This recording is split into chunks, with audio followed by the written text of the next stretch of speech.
On Violet's bridge, the ASDIC operator, a young rating from Leeds who has not slept properly in 4 days, hears something. A faint metallic ping returns through his headphones. He calls it out. The duty officer leans over the chart. The contact is close, very close, and it is moving. What happens next is not a depth charge drop. There is no circling, no waiting, no nervous silence as the ship slows, and the crew listen for the concussive thud of a charge detonating somewhere far below.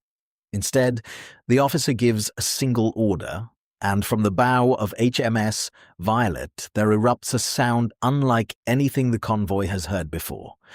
A rapid series of hollow, booming coughs, 24 of them in roughly 3 seconds, each one launching a compact, finned projectile in a wide arc across the water ahead. The bombs curve upward, their dark shapes briefly visible against the pale sky, and then fall in a near-perfect ellipse into the sea some 180 meters ahead of the ship. They sink fast, they sink in formation. And if the ASDIC operator from Leeds has done his job correctly, at least one of them will find its mark. The weapon responsible for those 24 simultaneous explosions is the Hedgehog. It is not glamorous. It does not look like much. A squat, multi-barreled contraption bolted to the foredeck, its spigots arranged in a pattern that gives it its name. But in the brutal mathematics of the Battle of the Atlantic, the Hedgehog represented something that all the courage and seamanship in the Royal Navy could not provide on its own. A decisive technical advantage. This is the story of how it came to exist, how it worked, and why it changed the nature of submarine warfare forever. To understand the Hedgehog, you must first understand what it replaced. And more importantly, why what it replaced was so profoundly inadequate. The depth charge had been the Royal Navy's primary anti-submarine weapon since the First World War. It was, in essence, a steel drum filled with explosive, set to detonate at a predetermined depth by a hydrostatic fuse. A ship would sail over the last known position of a submarine and roll or throw these drums into the water. And if the timing was right, if the depth setting was correct, if the submarine had not moved, if the calculation of its speed and heading was accurate, the resulting explosion might damage or destroy the target.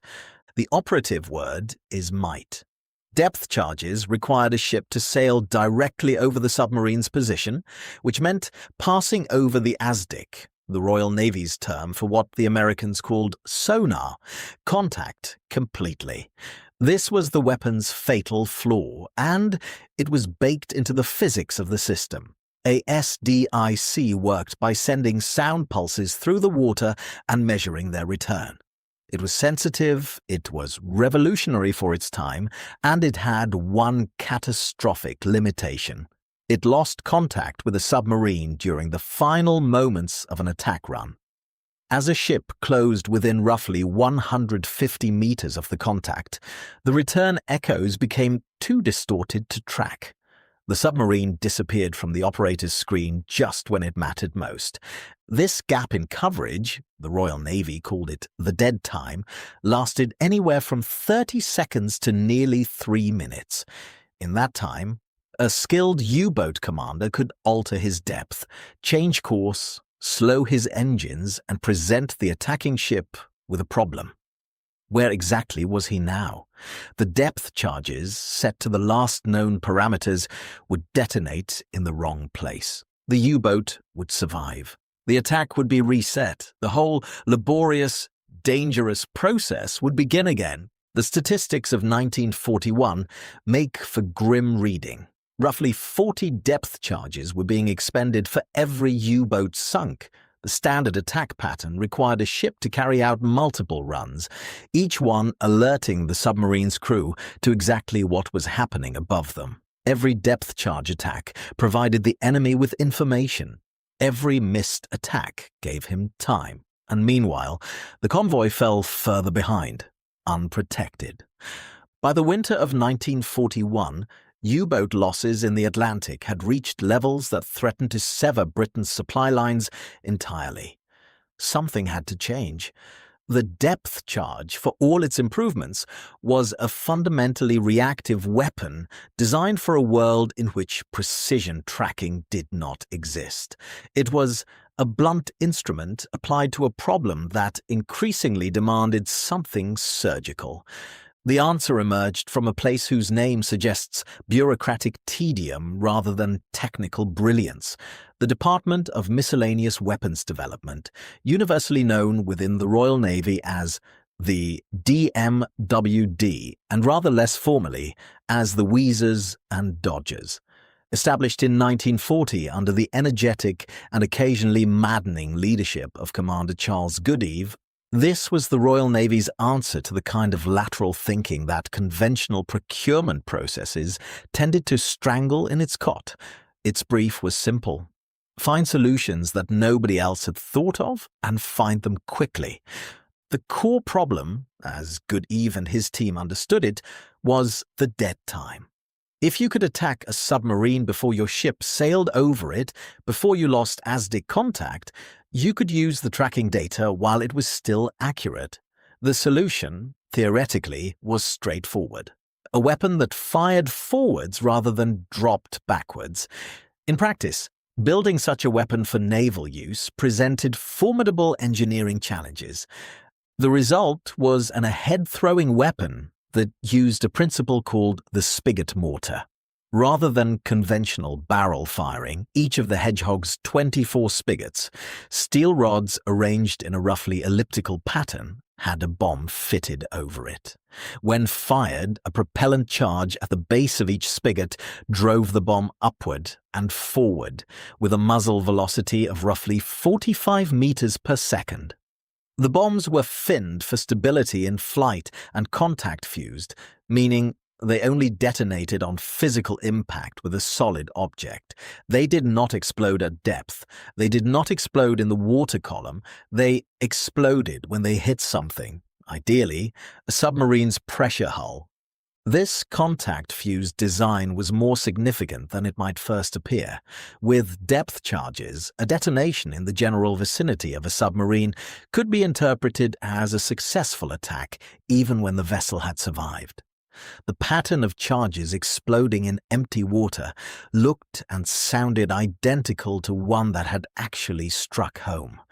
With the Hedgehog, silence told its own story. If nothing exploded after the bombs had had time to reach the bottom, the submarine had not been hit. There was no ambiguity.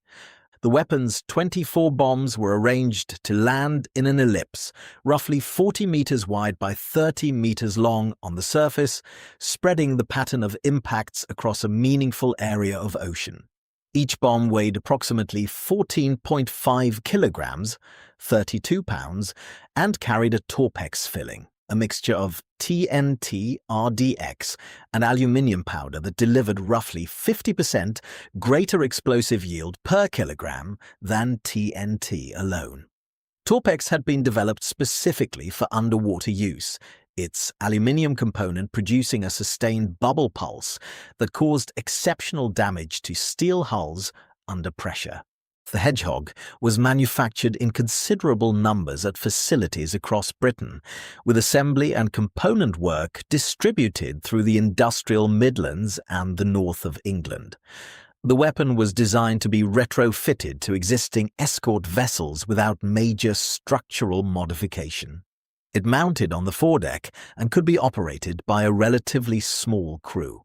The training required was less extensive than operating some of the more sophisticated electronics being developed in the same period, which mattered enormously in a navy that was expanding faster than it could train specialist ratings. By early 1942, Hedgehog systems were being fitted to corvettes and frigates of the Western Approaches Command. The weapon had been tested, refined, and was considered ready for operational use. What nobody could yet know was how dramatically it would change the odds. The first confirmed Hedgehog kill came on 1st February 1942, when HMS Westcott used the weapon to sink U-581 in the Atlantic south of the Azores. The contact had been solid, the attack run precise, and when the bombs landed, 2 detonations in quick succession confirmed what the ASDIC operator could not. Something down there had been struck. U-581 did not surface. No survivors were found. Subsequent deployments showed both the weapon's promise and the learning curve its crews faced. Early success rates were modest, reflecting the difficulty of establishing a reliable ASDIC solution. Before firing, the Hedgehog was only as good as the targeting data fed into it. But as crews became more experienced and as the tactics for its use were refined by the operational research sections at Liverpool and Derby House, the kill rate climbed appreciably. By the middle period of the war, a successful Hedgehog attack had roughly a 1 in 4 chance of sinking its target, compared to roughly 1 in 20 for a depth charge attack using similar contact data. The psychological effect on U-boat crews deserves acknowledgement, though it is difficult to quantify with precision. German submariners who survived Hedgehog attacks and were subsequently taken prisoner described the experience of hearing the bombs entering the water above them, a rapid series of splashes, quite unlike the familiar sound of depth charges, as distinctly unnerving. The absence of distant concussions, so familiar from depth charge attacks, followed by absolute silence, meant one of 2 things. The attack had missed entirely, or something was descending toward them that they would not hear until it was already too late. The weapon was deployed extensively throughout the western approaches, in the Mediterranean and in Far Eastern waters as the war progressed. Records from some theaters remain partially classified or simply incomplete, which makes precise tallying of its contribution difficult. What is documented is that Hedgehog-equipped escorts were disproportionately represented in confirmed submarine kills from 1943 onwards. If you are finding this interesting, a quick subscribe helps more than you know. The Germans were not, of course, unaware that their submarines were encountering a new threat. Intelligence gathered from surviving crew accounts and from the physical examination of Hedgehog components recovered from wrecked vessels allowed their naval engineers to develop a general understanding of the weapon's operating principles relatively quickly. However, developing an equivalent system proved harder than understanding the concept. The Kriegsmarine possessed its own ahead-throwing weapons, the Fliegerabwehrkanone 37. Adapted for surface use and various mortar-type devices were explored, but none entered service in the configuration that the Hedgehog represented. The German approach to anti-submarine warfare was, in this period, primarily defensive, focused on protecting their own submarines rather than developing equivalent hunter-killer systems for their surface escorts. The Americans, by contrast, were enthusiastic adopters of the Hedgehog once the weapon was demonstrated to them in late 1942. The United States Navy had been pursuing its own ahead-throwing weapon development, but had not yet reached service deployment. When shown what the Royal Navy had achieved, the Americans moved quickly. The Hedgehog entered U.S. Navy service in 1943 and was manufactured in considerable numbers across American shipyards, with some modifications to suit American mounting arrangements and training practices. The comparison most often made is with the American mousetrap, which fired only 8 rockets in a fixed pattern and used a different propulsion system. The mousetrap was lighter and somewhat simpler to maintain, but its smaller pattern and lesser explosive payload made it measurably less effective against targets that were not precisely located. Tests comparing the 2 systems generally favored the Hedgehog's 24 bomb spread as providing better coverage across the probable error range of an ASDIC solution. The Hedgehog's Torpex filling also consistently outperformed the mousetrap's TNT charges against pressure hull targets. The Soviets received Hedgehog systems through lend-lease arrangements and deployed them in both the Arctic and Black Sea theaters, though documentation of their results is sparse. Post-war analysis suggested that Soviet crews, trained on different equipment and operating doctrine, took longer to achieve effective results than their Royal Navy counterparts, underscoring how much of the Hedgehog's effectiveness depended on coordinated crew training as well as hardware. Perhaps the most telling measure of the Hedgehog's competitive standing was what happened after the war.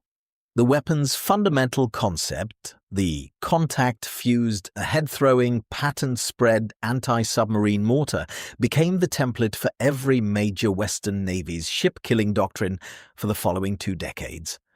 When the Americans developed the Weapon Alpha in the late 1940s and the later ASROC system, they were building on engineering principles first validated by those 24-spigot mortars on the decks of Royal Navy corvettes.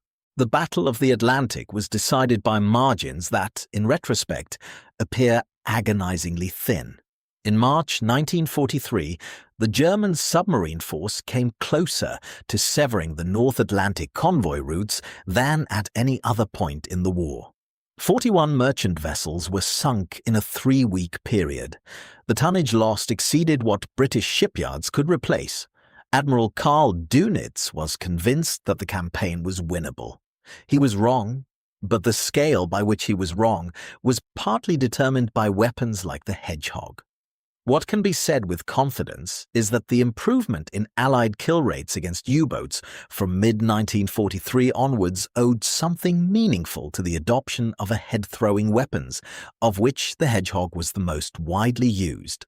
The window during which a submarine could survive a well-conducted escort attack narrowed sharply. The calculus of risk that U-boat commanders had used since 1939, accepting depth charge attacks as survivable in exchange for the opportunity to sink merchant tonnage, became untenable. The broader influence on naval weapons development was substantial and lasting. The idea that a surface ship could effectively prosecute a submerged contact at range while maintaining tracking, rather than having to pass directly over the target and lose contact at the critical moment, redefined what anti-submarine escort duty meant. It shifted the balance between hunter and hunted in ways that became foundational to Cold War naval doctrine on both sides of the Atlantic. Several original Hedgehog systems survive in museum collections. Intact examples can be seen at the Imperial War Museum site at HMS Belfast, moored on the Thames in London, and at various naval museums in the United States.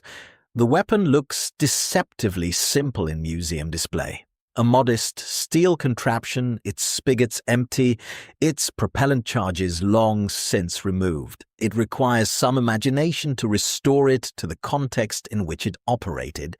Salt spray, Atlantic swells, an ASDIC operator calling out a contact bearing, and a U-boat commander 300 meters below who does not yet know what is about to happen. Return to that March day in 1944. HMS Violet is still cutting through grey swells. The ASDIC operator is still listening. The U-boat is still there. But consider what that scene represents in the longer context of the war. 2 years earlier, the same encounter would have unfolded very differently. The destroyer would have closed on the contact, lost it in the final approach, rolled depth charges into the water at an estimated position, waited for concussions that might or might not signify success, and then circled to re-establish contact while the submarine maneuvered freely in the acoustic shadow below. The U-boat commander, experienced, trained and equipped with a vessel designed to withstand all but a direct hit, would have had time and space to work with. The Hedgehog changed those odds with engineering rather than heroism, though Heroism was present in abundance throughout. It changed them not by making the weapons bigger, or the ships faster, or the sailors braver, but by eliminating a gap in the system, a gap of roughly 30 seconds. A gap that existed because ASDIC lost its target at close range. A gap that a team of engineers in a government department mockingly nicknamed the Weasers and Dodgers identified, analyzed, and closed.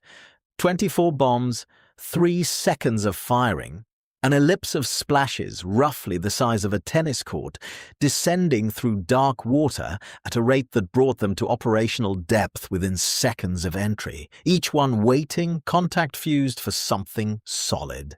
The Germans built submarines that could dive deeper, move faster, and stay submerged longer. They produced commanders of extraordinary skill and crews of remarkable courage. They came in the winter of 1942 and the spring of 1943, very close to achieving their strategic objective.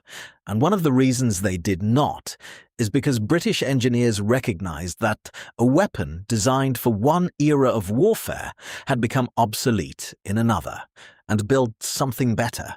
The Hedgehog was not the only reason the Battle of the Atlantic was won. It was one element in a system of systems. Radar, intelligence, long-range aircraft, convoy routing, code breaking, each of which contributed something to the final outcome. But it was a genuine innovation, arrived at through clear thinking and technical ingenuity at a moment when clear thinking was in short supply and time was running out. When HMS Violet fired her Hedgehog that March morning, 24 bombs arced through the pale Atlantic sky. They were in the air for roughly 4 seconds. Then they entered the water. Then, after a brief silence, there was a detonation. Then a second. Then the ocean was still again. That silence, that specific silence that followed, told the story. Something had been found.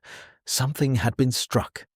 The Hedgehog had done exactly what it was built to do. 30 seconds. That was all the time it had taken. The time that depth charges used to waste. The time that the Weasers and Dodgers gave back to the men who needed it most. Sonnet 4.6. Claude is AI and can make mistakes. Please double-check responses.